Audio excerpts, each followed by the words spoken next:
नमस्कार विद्यार्थी मित्रांनो, ॲज सपोर्ट या चॅनलमध्ये अगदी तुमचे मनापासून स्वागत आहे. आज आपण इयत्ता 8वीचा इंग्लिश विषयाचा जो पॅटचा पेपर असणार आहे, जो 22 एप्रिल 2026 रोजी होणार आहे पहा, त्याची उत्तरसहित आपण पाहणार आहोत. त्यामुळे व्हिडिओ कुठेही स्किप करू नका आणि पूर्ण पहा, जेणेकरून तुम्ही सुद्धा यामध्ये पैकीच्या पैकी मार्क्स इंग्लिश या विषयामध्ये मार्क्स नक्कीच मिळवाल. चला तर पाहूयात. पहिला असणार आहे पहा, एकूण 10 मार्क्ससाठी तुमचा ओरल सेक्शन म्हणजे तोंडी परीक्षेसाठी असणार आहे, ज्यामध्ये तुम्हाला एखादं पॅसेज देणार आहेत, ज्यामध्ये 5 to 6 सेंटेन्स असणार आहेत आणि त्या तुम्हाला पहिला सर्वात आधी तो पॅसेज वाचायला सांगतील आणि त्या पॅसेजमधील तुम्हाला कोणतेही नाउन्स वाचून दाखवा किंवा ॲडजेक्टिव्स वाचून दाखवा किंवा वर्ब्स वाचून दाखवा हे सांगतील आणि यासाठी 5 मार्क्स असणार आहे. इथे पहा, 8वीचा तुमचा इंग्रजीचा पेपर असल्यामुळे थोडंसं तुमची लेवल ही टफ असणार आहे. त्यामुळे व्यवस्थित जर तुम्ही प्रिपरेशन इथं करून गेलात तर तुम्ही यामध्ये देखील तोंडी परीक्षेत पैकीच्या पैकी मार्क्स हे नक्कीच मिळवाल. पुढचा प्रश्न असणार आहे तो पहा, स्पीकिंग अँड फ्रेमिंग म्हणजेच तुम्हाला 2 टॉपिक देणार आहेत आणि त्या टॉपिकपैकी कोणताही चूज करून एक टॉपिक तुम्हाला त्याविषयी इंग्रजीमध्ये बोलायचं आहे. तर if I were a vet आणि माय फॅमिली याविषयी जर तुम्हाला माय फॅमिली सोपा जात असेल तर तुम्ही ह्याचं प्रिपरेशन केलं तरी चालेल.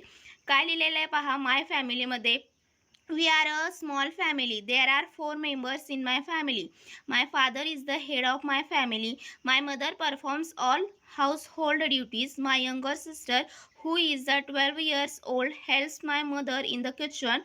I also help to keep our home clean and tidy.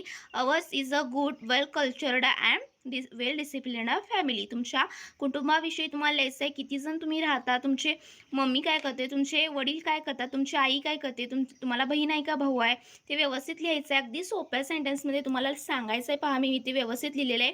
याचं देखील तुम्ही व्हिडिओ थोडंसं स्टॉप करून याचं स्क्रीनशॉट घ्या आणि याचं तुम्ही प्रॅक्टिस करा. त्यानंतर पहा, बी क्वेश्चन 5 मार्क्ससाठी असणार आहे, ज्यामध्ये तुम्हाला frame and tell 2 sentences with the help of words as a clues of given the teacher. तर तुम्हाला टीचर 3 वर्ड्स देणार आहेत आणि त्यापैकी कोणताही एक वर्ड्सचा वापर करून तुम्हाला कमीत कमी 2 सेंटेन्स हे मिनिंगफुल तयार करायचे आहेत आणि सांगायचे आहेत. पहा, इथं प्लेयरचं आणि ब्युटिफुलचं किंवा फेवरेटचं तुम्ही काहीही करू शकता कोणताही वर्ड्स यूज करून. तर इथं प्लेयर्सचं केलेलं आहे पहा, we are all players in this game of life. त्यानंतर फेवरेट हा देखील शब्द वापरलेला आहे, my favourite game is a cricket. तर अशा प्रकारे तुम्हाला यामध्ये देखील सोपा प्रश्न विचारणार आहेत ओरलमध्ये. त्यानंतर पुढचा रायटिंग सेक्शनचा एकूण 50 मार्क्सचा हा पेपर असणार आहे रायटिंगचा आणि यामध्ये विद्यार्थ्यांची खरी कस लागत असते. तर पहा, क्वेश्चन 3 असणार आहे 8 मार्क्ससाठी, डू ॲज डायरेक्टेड. पहिला बघा, 2 मार्क्ससाठी तुम्हाला 2 सेंटेन्स येणार आहेत आणि त्यातील फ्रेज अंडरलाईन केलेला पार्ट फ्रेज आहे की क्लॉज आहे ते शोधून तुम्हाला लिहायचं आहे. तर पाहू शकता, on the carpet he phrase आहे, त्यामुळे इथं फ्रेज येणार आहे. आणि सेकंड वन पहा, there is a someone who sings for a better, हे क्लॉज असणार आहे, कारण 2 इथं काय केलेलं आहे, सेंटेन्स एकमेकांना कॉमाने जोडलेले आहेत, त्यामुळे हे क्लॉज असणार आहे. त्यानंतर बघा, तुम्हाला कोणत्या टाईपचे सेंटेन्स आहेत ते तुम्हाला मॅच द कॉलम्समध्ये विचारलेले आहेत. तर इथं क्वेश्चन मार्क आहे. ॲब्सोल्युटली हा इंट्रोगेटिव्ह काय असणार आहे, सेंटेन्स असणार आहे. आणि टेक मी हेल्प, टेक म्हणजे इथं आज्ञा दिलेली आहे, त्यामुळे हे इम्पेरेटिव्ह म्हणजे आज्ञार्थी वाक्य असणार आहे. पहिलं असणार आहे ते बघा, प्रश्नार्थ वाक्य इंट्रोगेटिव्ह आणि दुसरा इम्पॅरेटिव्ह म्हणजे आज्ञार्थ वाक्य, कारण तिथं आज्ञा दिलेली आहे. त्यानंतर पहा, पुढचा सी प्रश्न असणार आहे, तो असणार आहे तुमचा, तुम्हाला अपोजिट वर्ड्स लिहायचे आहेत. बायसाठी सेल, बेटरसाठी वर्स, डाऊनसाठी अप, फाइंडसाठी लूज. माहीत असले पाहिजेत अपोजिट वर्ड्स देखील. त्यानंतर पुढचा असणार आहे तुम्हाला पझल सॉल्व्ह करायची आहे. तर तुम्हाला काय करायचं आहे, असे वर्ड्स दिलेले असणार आहेत आणि ते वर्ड्स ह्या पझलमध्ये कुठे ते तुम्हाला जस्ट अंडरलाईन करायचं आहे. पहा, ईमेल, त्यानंतर लॅपटॉप देखील केलेला आहे पहा, कम्प्युटर, त्यानंतर काय केलेलं आहे, मोबाईल. हे जे वर्ड्स आहेत ते इथं काय केलेलं आहे, तर व्यवस्थित अगदी बॉक्सने तुम्हाला करून दाखवलेला आहे. खूप सोपा असणार आहे हा देखील प्रश्न. पुढचा प्रश्न असणार आहे तो पहा, त्यामध्ये तुम्हाला काय करायचं आहे, तर रिलेटेड वर्ड्स लिहायचे आहेत. पेन अशी रिलेटेड वर्ड्स तुम्हाला लिहायचे आहेत. पहा, डार्क, इंक, रेड आणि व्हॅल्युएबल हे वर्ड्स असणार आहेत. त्यानंतर पुढचा प्रश्न आहे पहा, जर तुम्हाला व्हिडिओचे जे अक्षर आहेत पहा व्हिडिओमधले ते व्यवस्थित दिसत नसतील तर व्हिडिओची क्वालिटी तुम्ही अबाव 360p करू शकता. त्यानंतर पहा ॲड अ प्रिफिक्स और सफिक्स. दिलेल्या वर्डसाठी तुम्हाला प्रिफिक्स किंवा सफिक्स लावायचे आहेत जेणेकरून मिनिंगफुल वर्ड्स तयार होईल. तर फ्रेंडपासून फ्रेंडशिप, हॅपीपासून हॅपीनेस, ॲपियरपासून ॲपिरियन्स आणि राईटपासून रीराईट. इथं काय केलेलं आहे पहा सफिक्स जोडलेला आहे. इथे देखील सफिक्स आणि इथं प्रिफिक्स जोडलेला आहे जेणेकरून हा जो नवीन वर्ड तयार होणार आहे तो मिनिंगफुल होईल. पुढचा 4 मार्क्सचा क्वेश्चन पुढचा क्वेश्चन 4 असणार आहे जो 8 मार्क्ससाठी पॅसेजवरचा आधारित असणार आहे.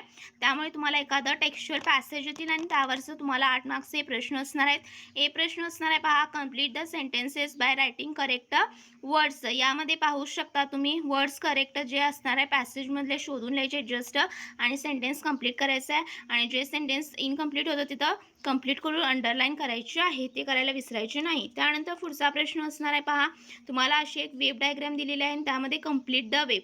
तर माउंटन्स रिजन कुठे कुठे येते तर हिमालयाज, अरुणाचल प्रदेश हे देखील पॅसेजमध्ये असणार आहे. जस्ट तुम्हाला हे लिहायचं आहे यामध्ये दिलेल्या वेबमध्ये. त्यानंतर पहा दिलेलं जे सेंटेन्स असणार आहे ते तुम्हाला एक्सक्लेमेटरी करायचं आहे. एक्सक्लेमेटरी म्हणजे उद्गारार्थी वाक्य. त्या उद्गारार्थी वाक्य हे व्हॉट किंवा हाऊने नेहमी स्टार्ट होत असतं. जर तिथं वाक्यात आलं असेल तर तिथं व्हॉटनं सुरुवात होत असते. तर पाहू शकता what a joyous dance the Bihu is. तर इथं तुम्हाला एक्सक्लेमेटरी जे मार्क आहे ते द्यायला विसरायचे नाही कारण आपण एक्सक्लेमेटरी सेंटेन्स तयार करत आहोत. पुढचा प्रश्न असणार आहे पहा तुम्हाला डिस्क्रायबिंग वर्ड्स लिहायचे आहेत आणि खूप सोपं आहे ते सुद्धा तुम्हाला पॅसेजमध्ये शोधून लिहायचे आहेत. नंबर्ससाठी लार्ज, लिटरेचरसाठी क्लासिकल, जनरेशनसाठी फास्ट आणि फिलिंगसाठी वंडरफुल. पुढचा असणार आहे पहा क्वेश्चन जो असणार आहे 4E हा देखील पॅसेजच्याच रिलेटेड एखादा टॉपिक देणार आहेत आणि पर्सनल रिस्पॉन्स असणार आहे. Make a list of 4 festival celebrated in your area. काय असणार आहे दिवाळी, होली, ईद आणि ख्रिसमस. तुमच्या एरियामध्ये तुमच्या परिसरात साजरे केले जाणारे सण लिहायचे आहेत पहा. तर दिवाळी आपण करतो साजरी, त्यानंतर होळी, ईद आणि ख्रिसमस असं लिहायचे आहेत ॲटलिस्ट 4. त्यानंतर पहा पोएट्रीवरचा 9 मार्क्सचा क्वेश्चन असणार आहे. तुम्हाला पोएम देणार आहे तुमच्या टेक्स्टबुकमधलीच आणि त्यावरचे प्रश्न. पहिला पहा असणार आहे ते ट्रू ऑर फॉल्स बेस्ड असणार आहे. दुसरा असणार आहे कंप्लीट द वेब डायग्राम. तर तुम्हाला ह्याचं देखील उत्तर पोएममध्ये तुम्हाला शोधून लिहायचं आहे पहा.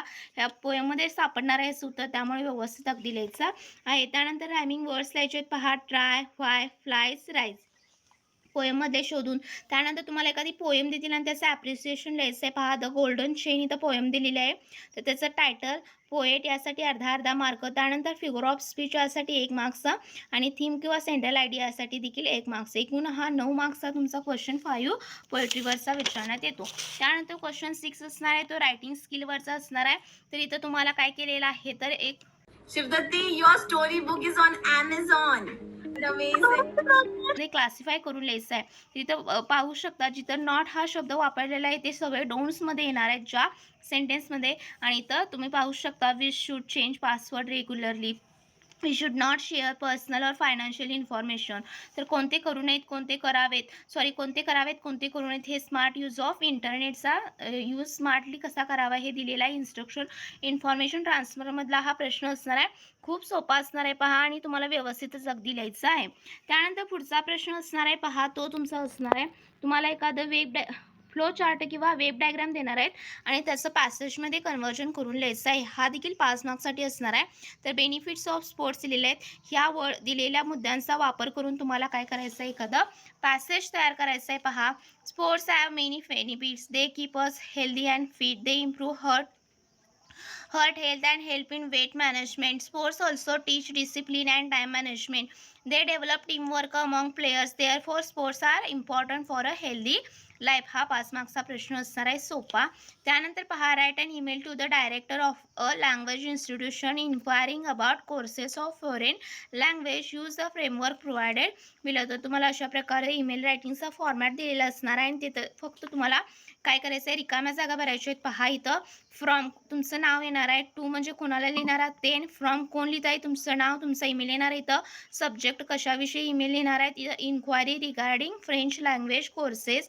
त्यानंतर पहा तुमचं नाव काय आहे तर पूर्ण लिहायचं. योगिता युवराज शिंदे तुमचं जे नेम असेल ते तुम्ही कोणत्या स्कूलचं स्टुडंट आहात ते असं व्यवस्थित लिहून हा फॉर्मॅट देणारच आहे तुम्हाला. प्रश्नामध्ये फक्त तुमचं नाव, तुमचा ईमेल आणि तुम्हाला सब्जेक्ट फक्त याची प्रिपरेशन करून जायचे पहा आणि 5 पैकी 5 मार्क्सचे घेऊन जायचे आहेत. त्यामुळे जे अंडरलाईन केलेले आहेत पहा, जे वाक्य तेवढंच तुम्हाला प्रिपरेशन करून जावा, बाकीचं आहे असं तुम्हाला देणार आहे. त्यानंतर पहा पुढचा प्रश्न क्वेश्चन 9 असणार आहे आणि हा देखील 5 मार्क्ससाठी असणार आहे. तुम्हाला तुमच्या फेवरेट बुकची काय करायचं आहे, रिव्ह्यू लिहायचा आहे. तर जर तुम्ही व्यवस्थित अगदी कोणतंही पुस्तक आवडीने वाचत असाल तर त्याचं तुम्ही 5 मार्क्ससाठी याचं त्यामध्ये एक्झाम्पल सहित लिहू शकता. जसं की अग्निपंख पुस्तक आहे, डॉक्टर अब्दुल कलाम यांनी लिहिलेलं. तुम्हाला जे आवडतं बुक ते तुम्ही त्याचा रिव्ह्यू लिहू शकता. तर मला जे आवडतं ते मी इथं लिहिलेलं आहे पहा, द जंगल बुक. हे पुस्तकाचं नाव असणार आहे. त्यानंतर रायटर कोण आहेत तर रुडयार्ड किपलिंग. तर लक्षात ठेवा, जे पुस्तक तुम्ही लिहिणार आहात ज्याचं रिव्ह्यू त्याचं रायटर किंवा ऑथर माहीत असलं पाहिजे. जे तुम्ही वाचलेलं आहात पुस्तक ते श्यामची आई, जे तुम्ही पुस्तक वाचलेलं आहात ते तुम्ही लिहायचं आहे. त्यानंतर पहा जसं की मेन कॅरेक्टर्स त्यातले मोगली, बालू, बघीरा आणि शेरे खान. त्यानंतर सेंट्रल आयडिया देखील लिहायची आहे. स्ट्रॉंग अस्पेक्ट्स और drawbacks. Strong aspects at least 2 to 3 लाईन्समध्ये आणि ड्रॉबॅक्स देखील 1 लाईन्समध्ये लिहिलं तरी चालेल. काय पहा जे strong aspects, it has the aspect like imaginative world building, unforgettable characters and important life lessons. Drawbacks काय आहेत तर सम सीन्स आर व्हायलंट आहेत, त्यामुळे जे ड्रॉबॅक्स आहेत. सेंट्रल आयडिया तुम्ही वाचू शकता व्हिडिओ स्टॉप करून, व्यवस्थित अगदी त्याचे मेन कॅरेक्टर्स व्यवस्थित लिहिलेलं आहे. अशा प्रकारे 5 मार्क्स असणार आहे. त्यानंतर ट्रान्सलेशनचा 5 मार्क्स असणार आहे. तुम्हाला वर्ड्स ट्रान्सलेशन करून लिहायचं आहे पहा. जसं की हिस्ट्रीला मराठीत काय म्हणतात, इतिहास. हार्ट म्हणजे हृदय, मेडल म्हणजे पदक, डेंटिस्ट म्हणजे दंतवैद्य. त्यानंतर पहा तुम्हाला सेंटेन्स देणार आहेत आणि त्याचे मराठी ट्रान्सलेशन करून लिहायचं आहे. जसं की तो गरीब आहे पण प्रामाणिक आहे, हे इंग्रजी तुम्हाला सेंटेन्स देणार आहेत आणि त्याचं मराठी तिथं मी लिहिलेलं आहे पहा. तुमचा आवडता खेळाडू कोण आहे, माझा तो जिवलग मित्र आहे. असे 3 स्टेटमेंट किंवा सेंटेन्सेस तुम्हाला मराठी ट्रान्सलेट करून लिहायचे आणि 4 वर्ड्स करून लिहायचे आणि ह्याला 2 मार्क्स आणि ह्याचे वर्डसाठी 2 मार्क्स आणि सेंटेन्ससाठी किती 3 मार्क्स, म्हणजे एकूण 5 मार्क्स हा क्वेश्चन 10 असणार आहे. व्यवस्थित अगदी लिहिलेला आहे इथं. आणि क्वेश्चन 9 5 मार्क्ससाठी, म्हणजे एकूण 50 मार्क्स आपण पहा. रिटर्नचा जो तुमचा पेपर होता इयत्ता 8वीचा इंग्लिश विषयाचा पाठचा पेपर 22 एप्रिलला हाच होणार आहे. त्यामुळे व्यवस्थित अगदी याचं प्रिपरेशन करून जावा. जर यामध्ये काही डाऊट असेल तर कमेंट सेक्शनमध्ये लिहायला विसरू नका. आणि जर तुम्हाला असेच नवनवीन व्हिडिओ हवे असतील आपल्या चॅनलवरती तर चॅनलला सर्वात आधी सबस्क्राईब करा आणि जाता जाता एक लाईक तर नक्कीच करा. तर थँक्यू इथेपर्यंत व्हिडिओ पाहण्यासाठी.